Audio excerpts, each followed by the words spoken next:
La prétention, c'est de se définir comme celui qu'on aimerait être. Ouais, ou paraître. Et c'est peut-être pour ça que t'en verras beaucoup qui adoptent des attitudes de requin. Leurs dents de requin, ils aiment bien les mettre dehors. Comme dirait le grand méchant loup, c'est pour mieux te manger, mon enfant. Mais tu veux parler d'un problème concret. Les conseilleurs ne sont pas les payeurs. Jamais ça s'est autant vérifié. Et je vais t'expliquer pourquoi. Wait a minute. Attends juste une seconde. Voilà, j'arrive dans un décor approprié au thème, plus ou moins. Alors, ça commence depuis l'école. Tu vois, à l'école, il y a les conseillers, conseillères d'orientation. Mais souvent, on les appelle de désorientation. En fonction de tes notes, elles t'orientent plus ou moins vers une classe qui sera plus sur les métiers, on va dire ouvriers, les métiers manuels. Ou technique. Ou autre genre de métier correspondant à ton niveau de notes. Simplement. Mais il te demande à aucun moment, toi, qu'est-ce qui t'intéresse. Avant de prendre une décision pour t'orienter vers tel ou tel métier soi-disant approprié à tes notes, ben, il serait gentil, sympa, d'au moins de te demander ton avis. Et souvent, il y a des gamins qui savent déjà ce qu'ils ont envie de faire, mais ils n'ont pas la méthode, ils ne savent pas par quel bout commencer. Alors, ils font appel à des conseillers. Ou envoyés vers. Enfin, disons que on les pousse par là. Certains, les conseils sont géniaux, parce que peut-être ils sont tombés sur des super conseillers. Il y en a aussi, tu vois. Et puis d'autres, eh ben, voilà, hein, on les relègue sur des voies de seconde zone, sur des voies de garage. Bien qu'aucune piste ne soit négligée. Encore une chose, certains professeurs vont peut-être te décourager dans tes études parce que leur comportement à ton égard est soit trop agressif, soit trop détaché. Moi, il t'a oublié au fond de la classe. Ou alors, il a une façon d'expliquer qui te met en difficulté. Et souvent, quand tu comprends pas à 100% ce que le prof il explique, tu peux te référer à tes camarades qui, eux, peut-être, ont compris et pourront mieux t'expliquer avec vos mots à vous, vos mots de jeunes à vous. Mots M-O-T-S. Alright. Number 2. Troisièmement, ta famille, eux-mêmes, la plupart du temps, n'ont pas ton niveau scolaire, n'ont pas ta direction d'études, ne peuvent pas être de bons conseillers sur le chemin de ta vie, que ce soit sentimental, professionnel ou amical. Parce que, par exemple, ils te verront avec du monde habillé en rouge, jaune, vert. Tout de suite, ils vont flipper. Ils vont dire, oh là là, mon Dieu, mon enfant, il va tomber dans la drogue et tout. Il fréquente que des gens qui parlent de la nature, qui parlent d'une vie en dehors de la société, etc. Parce que c'est ça, hein, le mouvement Rastaman. C'est une vie en dehors de la société. C'est-à-dire que les mecs, ils s'occupent même plus de savoir ce qui se passe dans le système. À partir du moment que eux, ils sont au jardin, ils sont à l'élevage, le reste du monde peut s'écrouler, c'est pas leur problème. Hein. Parce qu'ils avaient déjà averti depuis longtemps qu'il fallait pas trop suivre le système, quoi. Voilà. Alors, résultat, ben, les conseilleurs, effectivement, ne sont pas les payeurs. Hein. Et donc, quand ils te donnent des conseils, les conseils qu'ils te donnent, généralement, ce serait valable pour eux. Il y en a plein qui te diront, par exemple, moi, je prends ceux de ma génération, on va dire. One second. Bon, ok, j'ai un pote, lui, ce qui l'intéressait, il est arrivé à 55 ans, donc il a fait un premier mariage, ses enfants sont partis, ils sont grands, la femme est partie aussi, elle a fait sa vie ailleurs avec quelqu'un d'autre, et lui se retrouve tout seul chez lui. Bon, il est pratiquement quasiment à la retraite déjà, il se dit tiens, ce serait sympa, il rencontre une meuf plus jeune, on va dire 30-35, et elle veut un enfant. Lui, il se dit bon, ça le dérangerait pas non plus, après tout, c'est un bon calcul, hein. De toute façon, il est tout seul chez lui, il y a de la place. Ok, et puis d'autres personnes de son entourage lui disent oh là, c'est de la folie, surtout fais pas ça, tu vas encore te trouver à la maternelle, etc. Et peut-être que le couple ne marchera pas en fait. Ils lui mettent déjà dans la tête toutes sortes de conseils qui finalement ne correspondent même pas à sa vie. En aucun cas, si le gars il fait un autre enfant, en aucun cas il sera pas à la hauteur. À tous les coups, il va assurer. Et encore mieux, puisqu'il a déjà eu cette expérience-là. Donc il connaît bien les bas, les surbresauts de la vie de famille avec les enfants ou avec même les amis, tu vois. Donc non, il faut faire gaffe, hein. Il y a des gens qui te découragent pour rien, quoi. Effectivement, on peut le mettre en alerte, on peut lui dire fais gaffe, sois sûr de la fille avec laquelle tu es. Les temps ont changé, mais quoi qu'il en soit, c'est pas ça qui t'empêche d'avoir un enfant et de pouvoir l'élever comme il faut, surtout si tu as les moyens, quoi. Et la structure idéale, faut arrêter d'exagérer avec les gens. Dernière phase. Même les gens même qui prétendent te donner des conseils, mais eux-mêmes, ils ont raté leur vie. Eux-mêmes, la vie de famille même, ils l'ont chiffonné. Ils avaient tout pour être heureux, mais comme trop d'orgueil, trop de prétention, donc eux-mêmes ont foutu leur couple, leur vie de couple par terre, leur vie de famille en chiffon. Et puis maintenant, c'est eux qui viennent te donner des conseils, mais dans le mauvais sens. Uniquement pour te dire, attention, fais pas ça, etc. Mais c'est quoi? Qu'est-ce qui se passe? Il y a un dragon qui souffle le feu derrière leur tête ou quoi? Tu comprends? Peut-être que c'est parce qu'ils n'ont pas du tout envie que tu fasses quoi que ce soit, que tu t'arrêtes là et puis que tu stoppes, quoi.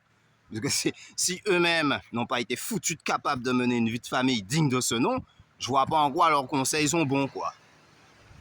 Surtout si ça va dans le sens négatif. Normalement, ils devraient t'encourager et puis te dire, bon, ben voilà, de toute façon, t'es un homme, donc au pire des cas, tu sauras quoi faire. Et puis s'il y a un problème et que tu es un de leurs confidents, eh ben tu vas te référer à eux autres. Mais t'as même pas encore commencé qu'ils te disent déjà stop. C'est quoi, t'as un enfant, t'as 2 ans. T'es un ado, t'as 16 ans. Tu sais prendre tes décisions toi-même, puisque le moment où t'étais dans la difficulté dans ta première vie de couple, c'est pas à eux que t'as été demandé des conseils. Tu t'es débrouillé tout seul, avec l'aide du ciel. Donc je vois pas, je comprends pas. Donc les conseilleurs, tu prends ce qui est bon dans leurs conseils. Le reste, on va essayer de voir ailleurs. Si j'y suis. Bon, là maintenant on va rigoler. Alors, t'en as, je les ai jamais vus. Ils te donnent des conseils concernant la vie de famille, hein, avec des enfants en bas âge. Mais ces gens-là qui te donnent des conseils sur ta vie de famille, hein, je les ai jamais vus emmenant un enfant à la crèche, emmenant un enfant en maternelle, leur enfant, emmenant leur enfant à l'école, au dispensaire, soigner depuis petit, pouponner, bichonner et intellectuellement enrichis. Je les ai jamais vus s'occuper de personne d'autre qu'à part leur propre petite personne et les voilà te donnant des conseils sur la vie de famille, comment éduquer un enfant. Alors qu'eux-mêmes, jamais ils se sont investis. Alors ils vont te dire, oui, moi j'ai des enfants, j'ai fait des enfants avec Chabine, j'ai fait des enfants avec Indiennes, j'ai fait des enfants avec Européennes, ils avaient des enfants avec toutes les nations qui existent sur la Terre, mais ils s'en est jamais occupé. Ah bien sûr, il envoie de l'argent, il prend des nouvelles, hein. Ah ouais, à distance. Donc tu t'occupes de tes enfants que tu as eu avec différentes femmes un petit peu partout dans le monde à travers tes différentes conquêtes, je sais pas quoi, si tu étais explorateur ou aventurier, ok? Mais tu t'en es jamais occupé personnellement. Juste, tu prends des nouvelles au téléphone et puis t'envoies de l'argent. Et c'est ça, s'occuper d'un enfant? Mais à aucun moment je t'ai vu tenant ton enfant par la main ou sous les bras, le promenant sur les routes de campagne, l'emmenant soit à l'aquarium, soit visiter des musées, soit visiter le Fort Fleur d'Épée, sur les jolies routes de la Guadeloupe, du côté de la montagne, tu vois, des mamelles, des rivières, des sources, d'eau chaude, de soufre. Tu vois, il y a plein de choses à visiter en Guadeloupe. Tu as les fleurs, tu as les arbres, tu as plein de choses, tu as les poissons, tu as les fonds marins. Il y a énormément de cultures que tu peux avoir en Guadeloupe sans avoir jamais à ouvrir un livre. Hein. Et tu auras plein de connaissances qui vont étonner les gens. Hein. Il suffit juste que tu t'arrêtes pour étudier, quoi. Tu as énormément d'insectes, etc., qu'on entend la nuit, mais qu'on ne voit jamais le jour. Ils sont des millions. Et pourtant, ils sont là, ils existent. Tant que leur idée ne leur dise pas de sortir des ténèbres et nous envahir pour nous faire comprendre d'arrêter de faire des méchancetés sur la planète Terre, eh ben, on va jamais prendre conscience qu'il y a des millions d'insectes qui sont là, hein, qui vivent en même temps que nous. Hein. Certains même sont nocifs, hein, dangereux hein, pour l'homme. Hein. Type mille pattes ou Araignées des et trucs comme ça, serpents quoi. maintenant. Tu vois, à peu près. Hein. Invisible. Ah, La dérision de certains reflèterait un certain mal-être. Une fois que j'ai tout dit, je me tais. Hein. Bien, alors c'est moi qui prends le relais. Et C'est donc, toujours la même chose. Hein. celui qui Ils ont prétend toujours être tout n'est fait peut-être bien. pas. Mais ils ont toujours été le plus absent possible. Et c'est normal que tu puisses te vanter que tu tout fait bien, puisque tu t'es jamais impliqué dans rien. Et aujourd'hui, tu t'étonnes que ta vie ne soit pas très... tu arrives peut-être à un âge, je sais pas, 40 ans, 45. Et puis, bon, voilà, quoi. Ta vie n'est toujours pas à l'image de ce que tu prétends être. Mais tu maintiens que, ouais, tu es un homme de grand savoir, un homme de science, qui fait des recherches, qui m'ont jamais vu dans rien. Moi, je comprends pas. Les mecs se prétendent super intelligents, mais... d'une intelligence robotique, hein. Je veux dire, même l'intelligence artificielle, l'IA à côté, c'est un guignol à côté du cerveau super compressé de ces mecs-là, tellement qu'ils en ont dans le crâne. Hein. Sauf que jamais tu les verras impliqués dans quoi que ce soit. Et jamais ils donneront leur avis sur quoi que ce soit, même pas dans l'art culinaire. Ils peuvent même pas te donner un conseil, même pour choisir des épices pour faire une sauce. Mais, ce petit, tu m'as jamais vu. Moi, bah je veux bien. Mais, dans quoi? Mais il croit qu'il est en train de foutre des blagues pour charmer une fille, là. T'es pas crédible, mec. Faut arrêter. Les mecs, ils vont jamais à la plage. Hein. Ils prétendent qu'ils ont un grand genre de vie, mais tu le verras jamais marchant sur les routes de campagne. Faire un petit footing, un petit sport. Tu vois, pour maintenir le physique. Le vent est déjà parti. À 40 ans, ils peuvent même se baisser pour attacher les lacets de leurs souliers, mais ils parlent. Ils te donnent des conseils parce qu'ils estiment que toi, tu as fait fausse route. Tu es en train de rater ta vie. Mais frère, regarde, toi d'abord, dans un miroir, et je suis sûr que la personne que tu verras en face de toi dans le miroir, tu vas penser que c'est quelqu'un d'autre. Et elle va te faire peur. Tu vas partir en courant te voyant dans le miroir. Donc c'est la première fois que tu te seras vraiment regardé. Donc quand tu prétends, fais des preuves d'erreur. Sinon tais-toi. On connaît, on sait déjà. Nous on a vécu, ok? Hein? C'est pas un vieux lion que tu vas apprendre à défendre son territoire ou à reconnaître, tu vois, sa zone de confort. Son territoire de chasse. Mais non, mais les mecs ils font que te voir là et puis ils font que prétendre que ouais, eux autres, plus que toi-même, on veut bien, y a pas de problème. Moi je suis pas dans une compétition, dans une course, mais je dis simplement quand c'est comme ça, eh ben, tu montres ce que tu vaux. C'est peut-être ton jour de chance. Tu vas être qualifié, tu vois.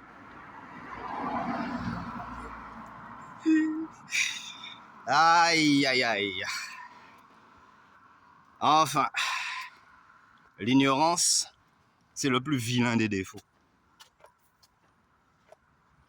Et donc là, on est coincé dans un dilemme avec des gens qui te ciblent en te disant que tu as raté ta vie, laisse tomber, ne fais plus rien, mais en même temps, ils te diront que tu peux encore faire et que s'ils étaient à ta place, ils auraient déjà fait ci, ils auraient déjà fait ça, ils auraient déjà accompli ci, ils seraient déjà superstars. Mais en parlant de ça, pour être superstar maintenant, tu n'as plus besoin d'apprendre la musique. Hein? Pour être un champion en sport, tu n'as plus besoin d'entraînement. Hein? Mais non, mais les mecs qui te propulsent.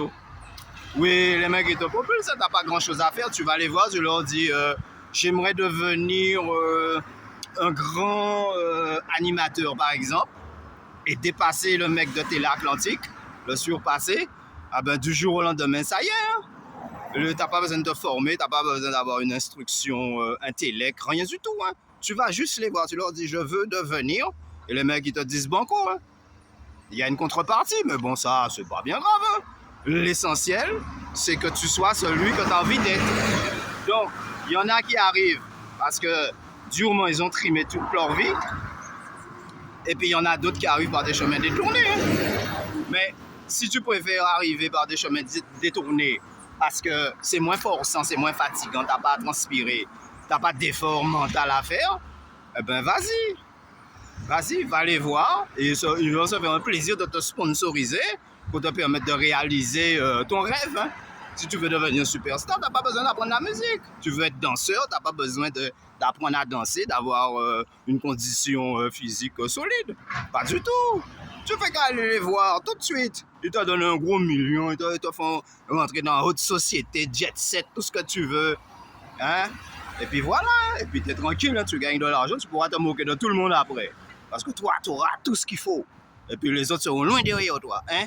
Alors va les voir, et puis explique-leur que tu veux devenir celui-ci. Et puis tu seras celui-là. Il n'y a pas de problème. Hein? C'est rapide aujourd'hui, même en 1 heure de temps, il te signe ça. Il te signe ton contrat, 1 heure de temps, tu deviens star. Ouais. Tu auras plein de sous, on va te jalouser. Ouais. Yeah. Les conseillers sont pas les payeurs. Ils envient ta vie parce que toi, t'es tranquille. Ils se moquaient de Rastafari. Maintenant, ils envient Rastafari qui habite dans les bois. Ils se disent, ah, si je savais, au lieu d'aller habiter en HLM, j'aurais fait une petite case en pleine campagne là, sur la terre de mes anciens. Aujourd'hui, je serais bien maintenant, mais j'ai voulu faire du panache, montrer que je suis un citadin, j'habite en ville. Qui se moque de Rastafari aujourd'hui? Personne. Tout le monde imite. Ils voulaient pas voir les locks, mais aujourd'hui, tout le monde a les locks, même s'ils n'ont pas la culture. Du rouge, jaune, vert. Ben voilà. Mais les mêmes qui se moquent, c'est les mêmes qui portent des locks maintenant. Si bien que les vrais Rastas, même, je préfère couper leurs locks plutôt. Et ne plus s'habiller en rouge, jaune, vert. Pour leur laisser la place. Mais si. Les usurpateurs. Ils critiquent les gens, bien après, ils imitent. Mais sans avoir le spirit qui va avec. Je m'arrête là. Ça vaut mieux. Là où t'es trop long pour expliquer. Big Force and Resistance. The Black People on the One. The choice is yours. Demain est déjà loin, car l'avenir nous appartient. Eux autres ont tout perdu, et ils le savent déjà. Sur celle-là, Mysterio, tu devras t'expliquer au prochain épisode.